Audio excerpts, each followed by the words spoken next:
আসসালামু আলাইকুম রহমতুল্লাহি ওয়া বারাকাতুহু। দেখতে পারতেছেন গ্রামের ভিতর দেখেন এখানকার মানুষ কতটা কষ্ট করে রাস্তা পারাপার হয়।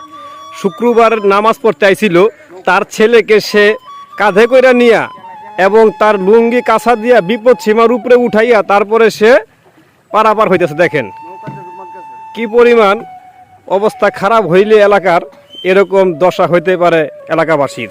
বাংলাদেশে আর কোথাও এরকম আছে কিনা তা আমার জানা নাই, ঠিক আছে।